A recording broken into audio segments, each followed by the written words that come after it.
భారతదేశ పటంలో రెండు తెలుగు రాష్ట్రాలు కేవలం భౌగోళిక సరిహద్దులు పంచుకుంటున్న పొరుగు రాష్ట్రాలు మాత్రమే కాదు, అవి భాష, సంస్కృతి, వాణిజ్యంతో పెనవేసుకున్న విడదీయరాని అనుబంధం కలిగినవి. ఈ అనుబంధానికి ఈ రెండు రాష్ట్రాల మధ్య ఆర్థిక మరియు సామాజిక ప్రగతికి నిలువుటద్దల్లా నిలుస్తున్న కీలకమైన జీవనాడి హైదరాబాద్ విజయవాడ జాతీయ రహదారి 65. తెలంగాణ రాజధాని, ఐటీ హబ్ అయిన హైదరాబాద్ను ఆంధ్రప్రదేశ్ వాణిజ్య, రాజకీయ కేంద్రమైన విజయవాడను కలిపే ఈ రహదారి కేవలం ఒక రవాణా మార్గం కాదు, అది లక్షలాది మంది ప్రజల జీవితాలను, వేలాది పరిశ్రమల భవిష్యత్తును శాసించే ఒక శక్తివంతమైన ఆర్థిక కారిడార్. ప్రస్తుతం 4 వరుసలుగా ఉన్న ఈ రహదారిపై రోజురోజుకు పెరుగుతున్న ట్రాఫిక్ ఒత్తిడి, తరచూ జరుగుతున్న ఘోర రోడ్డు ప్రమాదాలు మరియు భవిష్యత్ అవసరాలను దృష్టిలో ఉంచుకుని కేంద్ర ప్రభుత్వం ఒక చరిత్రాత్మక నిర్ణయం తీసుకుంది. NH65ను 6 వరుసల మహారహదారిగా విస్తరించడానికి గ్రీన్ సిగ్నల్ ఇచ్చింది.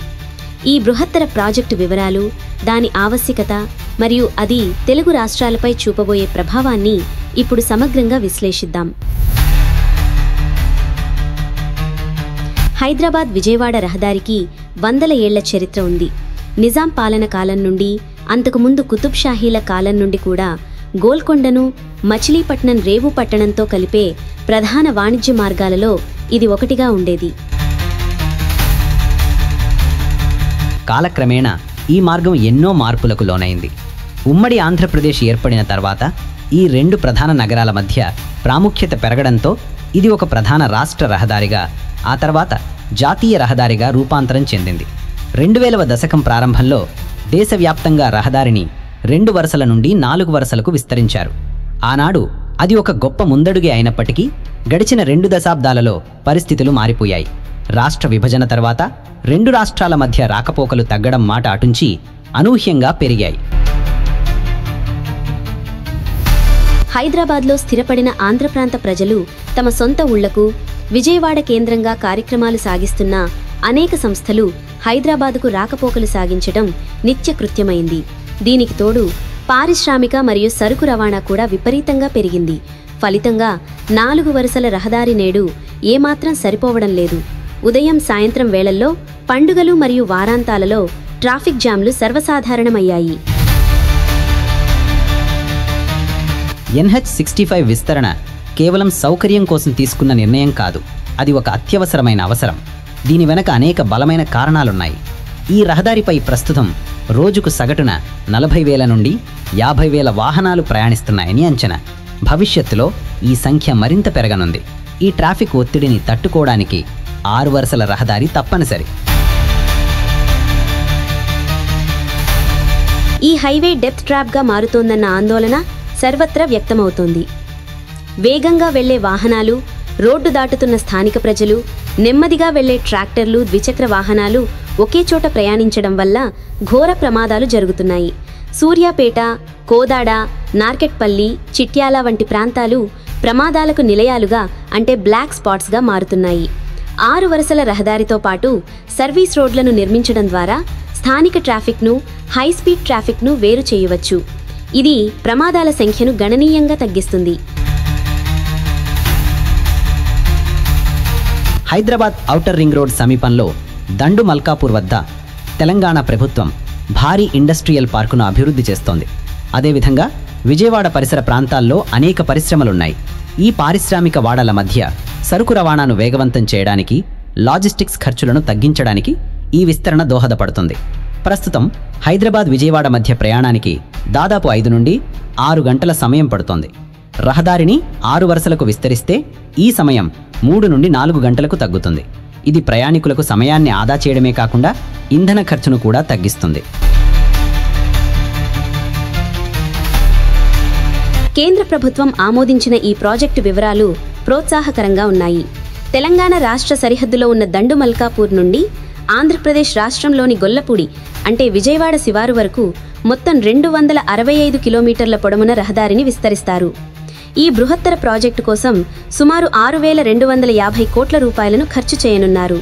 ఈ నిధులను భూసేకరణ, నిర్మాణ పనులు, వంతెనల నిర్మాణం మరియు ఇతర మౌలిక సదుపాయాల కోసం కేటాయిస్తారు. ఈ ప్రాజెక్టులో అత్యంత కీలకమైన అంశం సర్వీస్ రోడ్ల నిర్మాణం. హైవేకు ఇరువైపులా సర్వీస్ రోడ్లను నిర్మించడం ద్వారా గ్రామాల నుండి వచ్చే స్థానిక వాహనాలు నేరుగా హైవేపైకి రాకుండా సురక్షితంగా తమ ప్రయాణాన్ని కొనసాగించవచ్చు. National highways authority of India ఇప్పటికే దీనికి సంబంధించిన డీటెయిల్డ్ ప్రాజెక్ట్ రిపోర్టును కేంద్రానికి పంపింది. త్వరలోనే ఫైనాన్స్ కమిటీ సమావేశంలో దీనికి తుది ఆమోదం లభిస్తుంది. అధికారులు చెబుతున్న ప్రకారం ఈ నెలలోనే టెండర్లు పిలిచి సెప్టెంబర్ చివరి నెలలో లేదా అక్టోబర్ మాసంలో పనులను ప్రారంభించే అవకాశాలు స్పష్టంగా కనిపిస్తున్నాయి. ఈ రహదారి విస్తరణ కేవలం కాంక్రీట్ నిర్మాణం కాదు, ఇది 2 రాష్ట్రాల ఆర్థిక, సామాజిక రంగాలపై బహుముఖ ప్రభావాన్ని చూపనుంది. హైదరాబాద్లోని ఫార్మా, ఐటీ, మ్యానుఫ్యాక్చరింగ్ పరిశ్రమలకు, విజయవాడ మరియు ఆంధ్రప్రదేశ్లోని వ్యవసాయం, ఆక్వా, పోర్ట్ ఆధారిత పరిశ్రమల మధ్య అనుసంధానం మరింత బలోపేతమవుతుంది. సరుకు రవాణా వేగవంతం కావడంతో జస్ట్ ఇన్ టైం మ్యానుఫ్యాక్చరింగ్ వంటి ఆధునిక పద్ధతులకు ఊతం లభిస్తుంది.